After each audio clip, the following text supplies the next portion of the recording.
está interesado en utilizar la innovación social y otros métodos participativos para mejorar los servicios de salud, especialmente la atención del VIH. También está interesado en la salud digital, telemedicina, especialmente en la evaluación de la salud digital, y es coautor de más de 280 publicaciones revisadas por pares, incluidas más de 30 publicaciones sobre la serie Lancet, Medicine Plus y Natural Medicine. Démosle una cordial bienvenida. Doctor Tang, buenas tardes.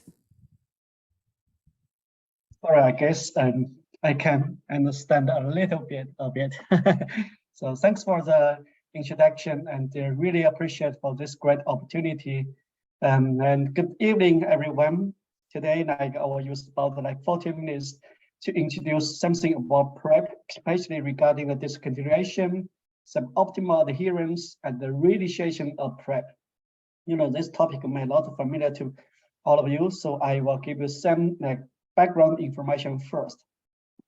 But I think many of you or all of you know PrEP. You know, PrEP is the use of an antiretroviral medication by HIV-negative people to reduce the risk of HIV acquisition.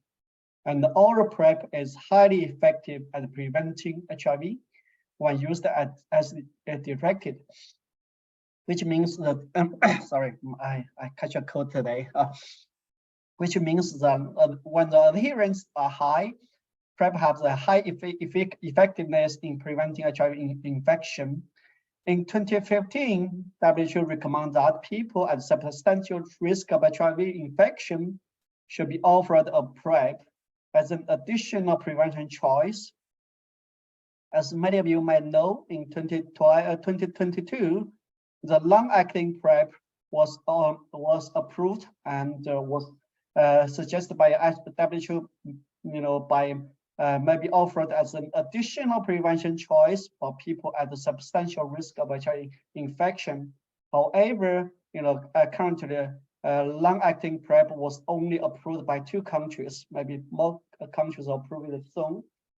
So, before I remove the topic regarding some optimal adherence of PrEP, I would like to give you some background information regarding the current PrEP use in the global.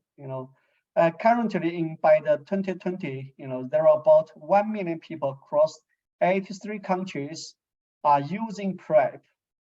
And what I mean is at least once used the PrEP, and this represents a 40-line increase from about 630,000 PrEP users reported in 76 countries in 2019, and about 2 more times of the number of PrEP users in 2018, which means the number of PrEP users are increasing dramatically in the past few years. Most of PrEP users in 2020 were reporting the African and the American region, especially in the US. For the African countries, most of these PrEP were either funded by the Global Fund or through PEPFAR, especially in the African, South Africa. About 97% of global PrEP users can be found in 30 countries with more than 2,000 PrEP users each. Which means the global PrEP users are mainly concentrated in these 30 countries. This figure gives us the trend of the PrEP use in the last decade. There was some trials that you have people to use PrEP in 2012, 2013. However, there was start to have a big jump in 2018, 2019, and 2020. As I suggested, I mentioned before, the majority of the increase are actually in 2 areas, which is in Africa and the PAHO USA region. These 2 regions mainly covered about 75 to 80% of the current PrEP users. So, as I mentioned before, 2015, WHO have the PrEP recommendations. However, not every country adopt these recommendations in their national guidelines.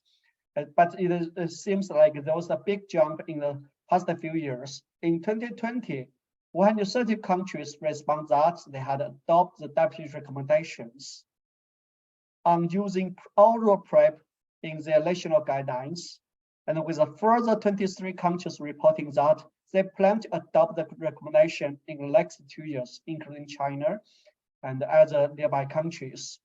This included countries where guidelines had not been implemented at the time of their collection, and the countries with guidelines for PrEP for only some specific populations at the elevated risk of HIV.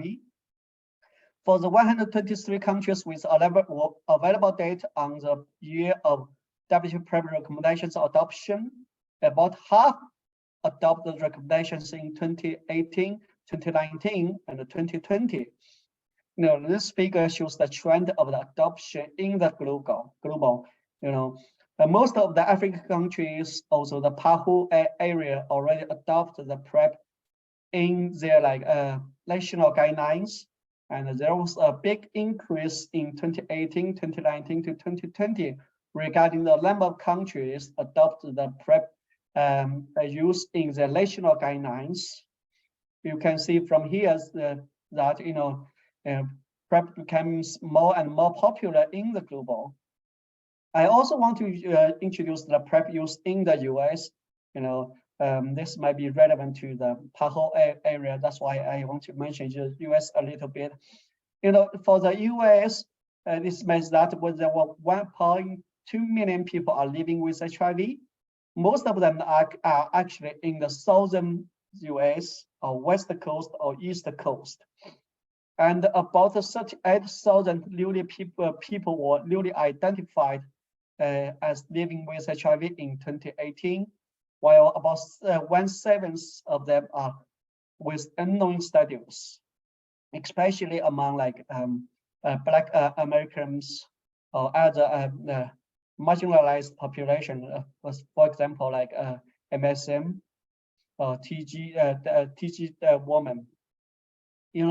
However, the US for the US epidemic, as I mentioned before, the epidemic disproportionately affect MSM especially in the South. In the US, about 2/3 of the newly identified people of living with HIV are actually among MSM, and in the South, among half of them are actually in the South. From this figure, you can see that the number of MSM people that was identified as living with HIV in 2018 was about half of the whole number of people identified among MSM population. This is especially high among the Black African Americans and also Hispanic Latino Americans. In 2020, the US started to have ending the HIV epidemic goal. The whole goal is actually to ending the HIV epidemic by the 2030. This is an ambitious goal. There was lots of debates on this goal, but actually the goal is to set up a detailed goal of reduction of HIV infections by 2025 of 75,000. Also, they want to about have 90% of reduction by 2030. This goal is really ambitious. In order to achieving this goal, we need to continue HIV prevention and care. You might be familiar with the HIV care continuum, which means the traditional cascade. HIV care cascade means from the HIV testing, HIV diagnosis, linked to care, put on treatment, virus suppression, etc. But however, there's one additional cascade called HIV prevention cascade. While PrEP is actually the key for the HIV prevention cascade. For PrEP, there was cascade 2, which means we have number of people at risk and the number of people aware of PrEP, a number of people linked to PrEP, number of people prescribed PrEP, and the number of people retained on PrEP. In order to achieve this goal, The US set a target in regarding like to improve the PrEP users to like 50% by 2015. But however, there was still a big gap. By the estimation, there was about like 1.2 million people should be benefit from the PrEP in the US. But however, in 2020, only about 20% of the people were put on PrEP. Still in order to reach the goal of 50%, there was the big gaps. Only 2 years left. Currently, it's about 30% of people on PrEP. However, we still have like 20% of the gap. Even the PrEP awareness is high, and the willingness to use the use of it is high, but only 20% of people were on PrEP. As you may know, long-acting PrEP would be a game changer. In the past few years, there were a lot of studies published regarding the long-acting PrEP, especially given like many people will stop use PrEP in the middle, and the PrEP adherence might be low. While in order to achieve the PrEP prevention effectiveness, maintain the high adherence would be the goal. However, PrEP discontinuation, suboptimal adherence, and the reinitiation are big problems. Here the reason I want to mention long-acting PrEP here is really it should be a game changer. But however, we're still far away from a larger scale up of long-acting PrEP. That's why we still want to improve the adherence of oral PrEP at this stage. As you may know, there are several important trials ongoing for the long-acting PrEP. One of them is HPTN-083. This was a trial among 43 sites in 7 countries. And another one is called HPTN-084. Both of these 2 studies demonstrate that long-acting injectable PrEP is superior to the daily oral Truvada or other TDF-FTC regimen PrEP for HIV prevention across populations and regions. These 2 studies, about 4,566 participants were enrolled. 37% of them are from the US, 43% are from Latin America. This actually 43% are actually from Brazil, and 16.5% are from Asia, mainly from Thailand, and 3.3% were from Africa. The population are actually very diverse in these populations, including 12.5% of transgender women.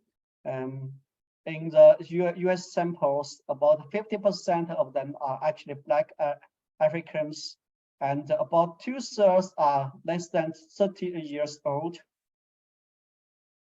In 2020, on the AIDS conference, the first trial results were released.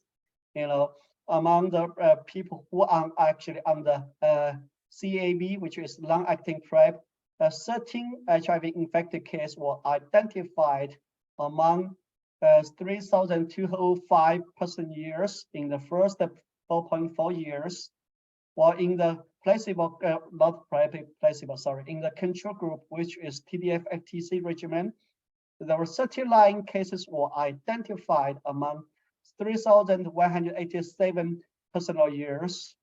The hazard ratio for this long-acting PrEP is actually 0.34, with 95% confidence interval between 0.18 and 0.62, which means that long-acting PrEP is superior to the traditional oral PrEP, which use the TDF-FTC regimen. In 2021 CROI conference, some additional results were released for 1 additional year follow-up between 2020 and 2021.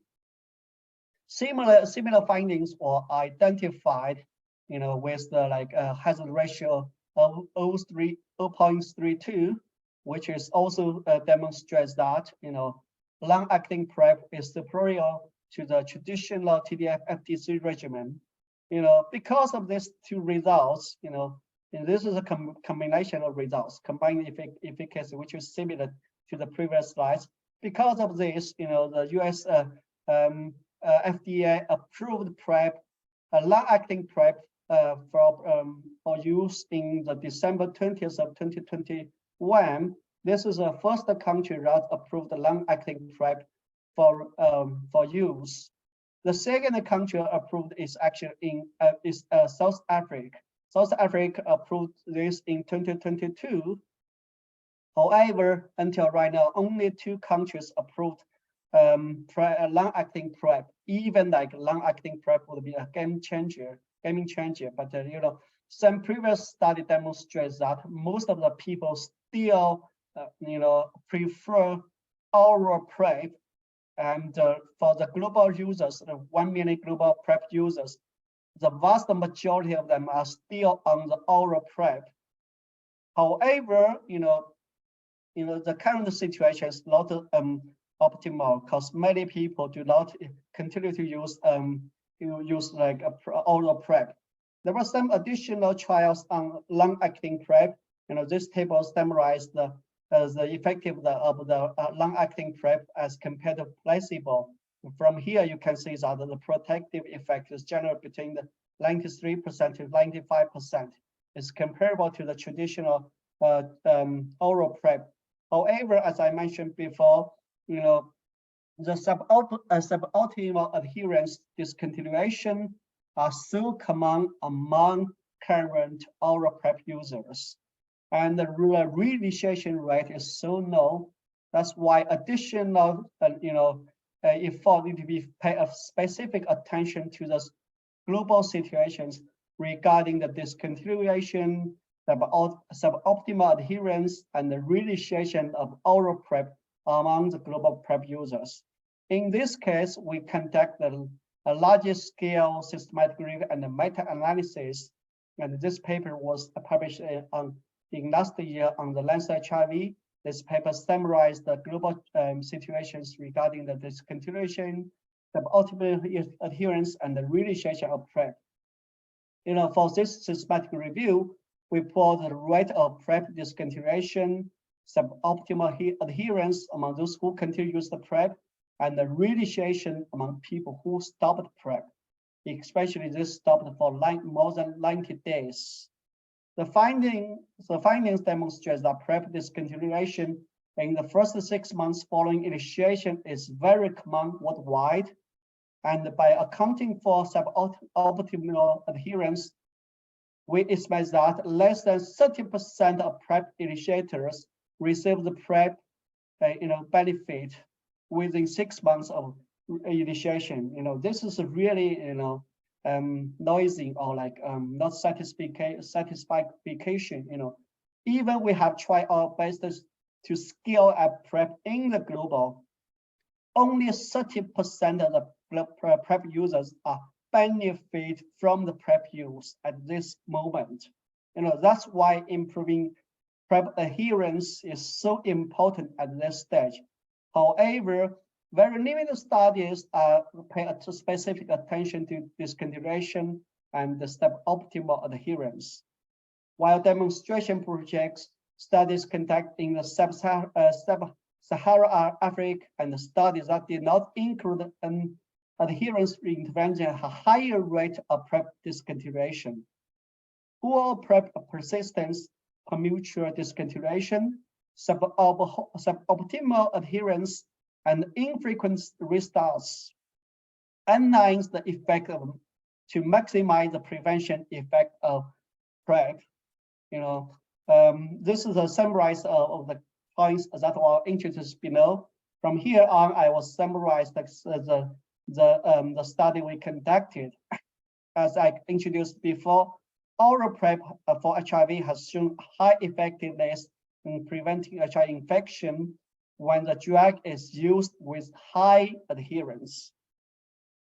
and the high rates of premature PrEP discontinuation have hindered the prevention strategy, and HIV seroconversion frequently occurred shortly after the discontinuation of PrEP. And dates summarizing PrEP discontinuation are limited. This study estimates the rate of oral PrEP discontinuation, suboptimal adherence among those who continue to use PrEP, and the reinitiation among who discontinued the PrEP. However, the data on reinitiation is very limited. Even vast majority of people actually discontinue PrEP with the suboptimal adherence. We summarize the potential reasons and the correlates related to PrEP discontinuation in order to provide evidence for the future intervention in order to prove PrEP adherence. From here, you might want to separate or know the difference between the PrEP use and the traditional treatment. For the traditional treatment for people living with HIV, we should provide treatment to everyone living with HIV who are with the needs. However, for PrEP, we only need to provide PrEP to those who with the high risk of HIV infection, which means we only need to provide PrEP to HIV-negative people who have a high risk of HIV infection. For the regimen, treatment must be taken every day in a fixed schedule to be effective. However, for the PrEP may still provide protection if taken less than daily. We traditionally mention that. Well, I'll have some definition regarding the optimal adherence later on. Why less than daily is still useful, and depending on the overall adherence patterns and routine and time of exposure to HIV. For the duration of PrEP of the treatment, it will be a lifelong, must be taken for life once studied. However, for PrEP, it can be selected for periods of high risk and stopped at other times. It really depends on whether the people engaging high risk of HIV infection. And for the alternative, no alternative provided when treatment offered. However, for PrEP users might choose other means to prevention HIV acquisition, including condom use or other strategies, especially in periods of reduced periodic risk.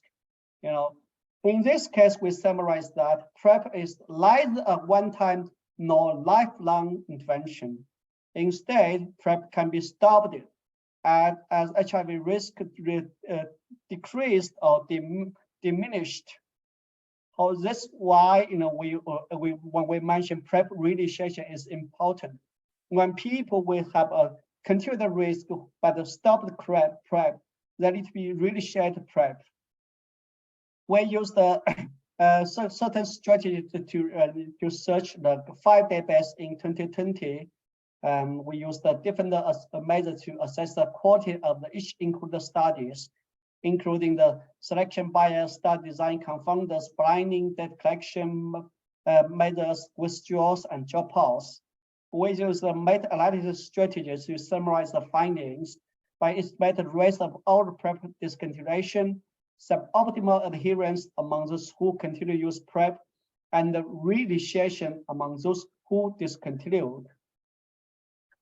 We include about, originally we searched about 4,129 articles.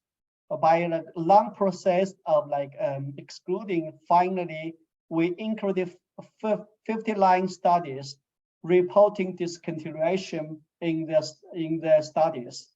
Among these 59 studies, 24 studies also mentioned adherence, and 8 studies reported reinitiation. These are the key findings from the studies. As I mentioned before, discontinuation is the important hinder to the PrEP prevention benefit. If you discontinue the PrEP, but with an ongoing risk of HIV infection, the people might continue to be infected with HIV especially at the first few days or months when they stop PrEP. Excuse me. We summarized the discontinuation rate in 6 months, 6 to 12 months, and more than 12 months. For studies reported like PrEP discontinuation in the first 6 months, about 40% of the people stopped use PrEP in first 6 months. This rate is really, really very high, which means like only 60% people continue use the PrEP within 6 months. This figure gives us the rate of 7 to 12 months. About 36 people, further stopped PrEP within 7 to 12 months. The 95% confidence interval is ranging between like 29% to 42%, which is also very high. Among the studies who reported the discontinuation rate within the 3 months or more, the discontinuation rate is 35%, with 95% confidence interval of 14% to 56%, which is also extremely high, which means that, taking together, more than 40% of people discontinue use the PrEP in 6 months or 6 to 12 months or like more than 1 year. This means that they discontinue the PrEP, and the PrEP is no longer a benefit for them. Even we tried our best to scale up PrEP. At the beginning, I mentioned that globally, like about 1 million users, there were about 1 million PrEP users, but this only means that they once used the PrEP. They also include the people who already discontinued PrEP, which means as the people who are retained on PrEP, which is much, much lower than 1 million. That's about this PrEP discontinuation. We also want to discuss the PrEP adherence. There are 2 ways to measure optimal PrEP adherence. If the people are on the daily PrEP regimen, if the people have like 6 or more pills per week, which we identify that they are actually on the optimal adherence. Even then by missed 1 or 2 pills per week, they still have at a high effect of protective of HIV infection. However, for the on-demand regimen, it was defined as the PrEP adherence was defined as having 2 pills at least 2 hours before each sexual encounter, or followed by 1 pill 24 hours after the first dose, and 1 pill after second dose for people on demand. This is for optimal adherence. Suboptimal adherence means they're taking 5 or 4 or less pills per week on the daily regimen, and miss the early pill for the on-demand regimen in the last event. This table summarizes the global findings from the suboptimal adherence among PrEP users. For studies follow at 1 to 3 months, the suboptimal adherence is about 17.5%, and for study followed at 4 to 6 months, it will be about 32.8%, and for studies followed 7 to 12 months, there will be 31.7%. The overall suboptimal adherence among people who still use PrEP is about 31.3%. For cross-sectional studies, this rate is about 24%, and for daily regimen, the PrEP suboptimal adherence is about 34%, and for on-demand regimen is about 17.5%. However, only one study reported on-demand regimen about the suboptimal adherence. And for both, it's about 11.1%. With the economic studies, you can see from here, in low, middle, and low-income countries, the suboptimal adherence rate is about 40.7%, which is much higher than the high-income countries and middle-income countries. Among different populations, the rate is about 26% among MSM, 66.2% among female sex workers, and 62% among IDUs, which that means that the vast majority of female sex workers and IDUs has the suboptimal PrEP adherence, which means that the PrEP protective effect will be very low among them. For the gender, the rate is about 28.3% among male and about 30.7% among female. From here, you can know that the suboptimal rate is really dissatisfied. The rate is really high, and we really need to have important strategies or useful strategies to improve PrEP adherence, especially among people who have a high risk of HIV infection, but with ongoing risk. Here summarized the proportion of participants with optimal adherence by time period. For if the people start the PrEP in less than 6 months, this rate is about 38%. And for people who start PrEP between 6 to 12 months, this rate is about 42%. The overall is about 41%. The difference is not too high, so it's not too different between people who use the PrEP for less than 6 months and 6 to 12 months. But however, the rate is definitely high among people who use the PrEP for 6 months or 12 between 6 months and 12 months.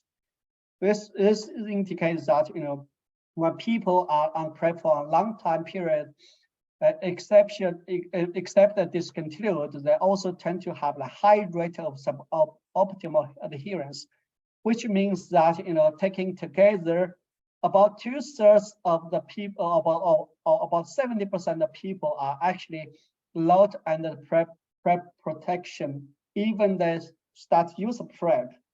This is really disappointing.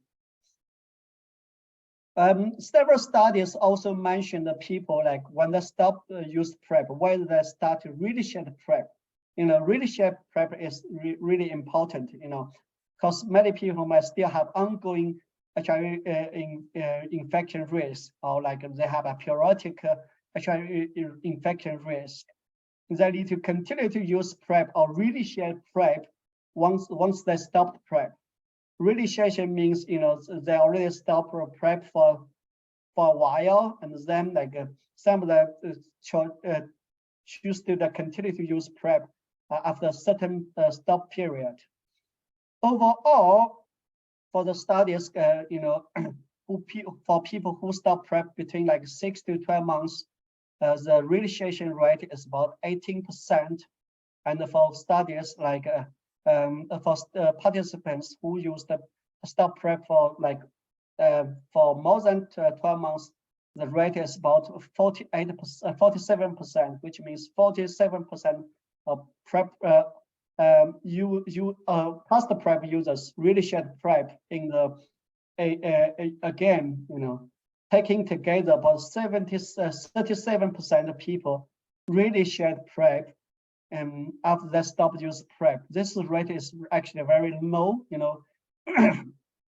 We already tried our best to use different interventions to initiate PrEP among them. However, only 37% of PrEP users who stopped PrEP really shed PrEP after certain intervention.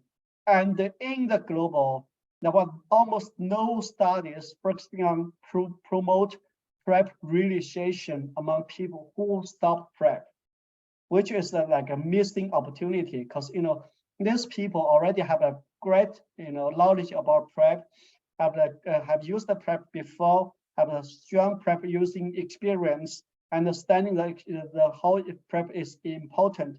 But however, only 37 people really shared PrEP, and there was no interventions focusing on improve them to continue to use PrEP. That's why, like, we feel that ongoing study should be pay specific attention to people who discontinue the PrEP. As I mentioned before, about 40% of people discontinue PrEP in 6 months.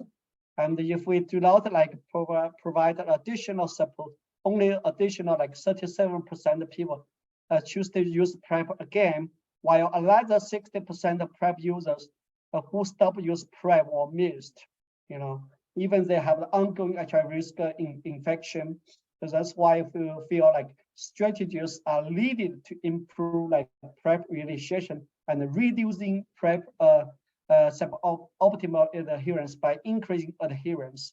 As I mentioned before, long-acting PrEP may be a game changer, but however, we are still far away in regarding use of PrEP, in using the long-acting PrEP, while currently strategies are needed to focusing on improve PrEP adherence among the oral PrEP users. There were several reasons for on the correlates of PrEP discontinuation, including individual factors, including low perceived risk of HIV infection, experiencing side effects, concerns for the long-term side effects of PrEP, challenges with medical adherence or pill burden, choosing prevention measures other than PrEP, and the relocation. Of course, cost is an important reason for discontinuing using PrEP.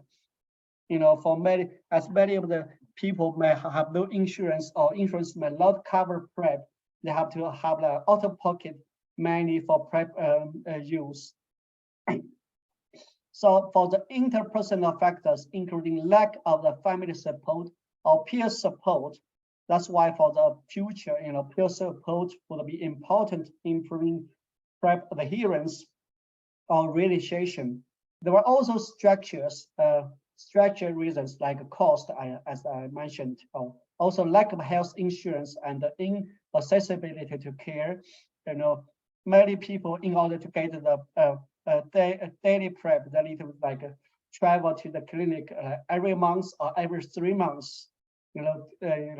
Traveling more than 1 hour would be very big challenges to them to getting a PrEP.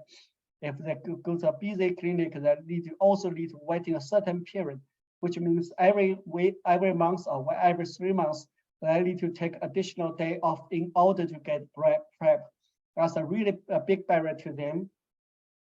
And the correlates of discontinuation, including the most reported factor, was individual level factors, such as younger age, being female, and being transgender. That's why we should pay specific attention to younger age people or a transgender woman, especially transgender woman. The HIV prevalence and the HIV incidence is still high among transgender women. Globally, about 20% of transgender women are living with HIV, while the HIV incidence is very high. Specific attention should be paid to this population, especially after they put on PrEP. Additional support are needed to put them to continue to use PrEP.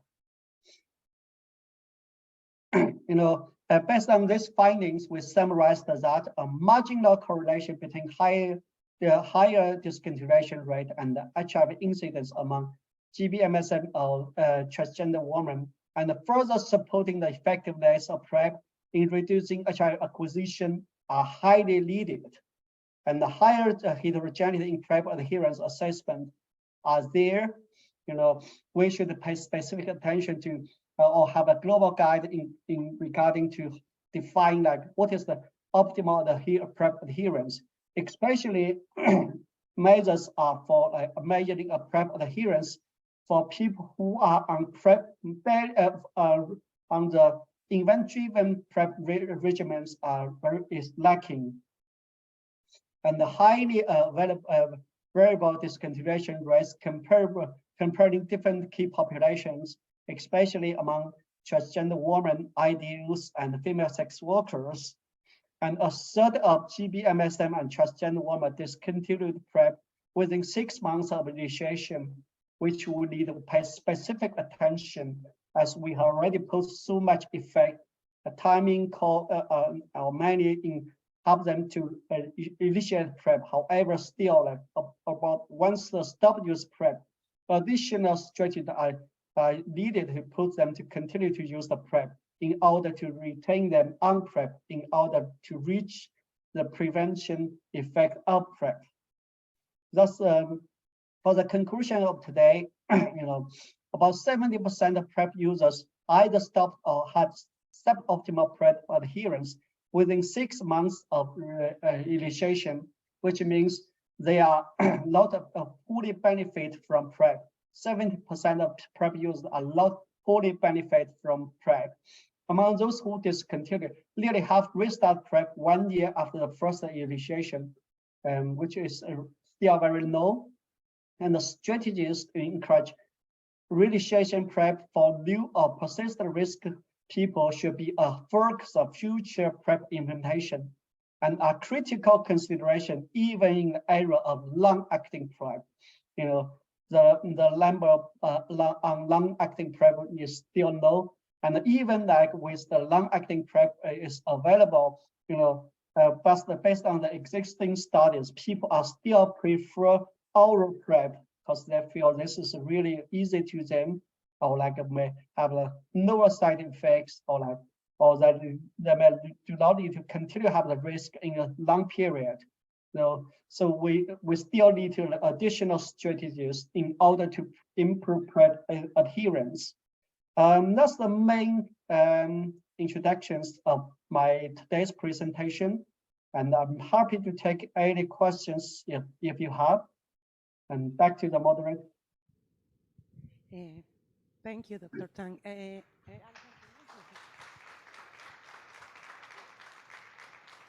Thank you. ¿Alguien tiene alguna pregunta? There are no questions, Doctor. Thank you for the important information that you gave us. Thank you. Thanks for this great opportunity. Good evening. Thank you. Good evening. Sí, yo ya me voy, pero no, pues les agradecemos mucho la presencia de todos ustedes y a todos los que están conectados en streaming. Con esto concluimos el segundo día de Congreso. Muchas gracias por su presencia.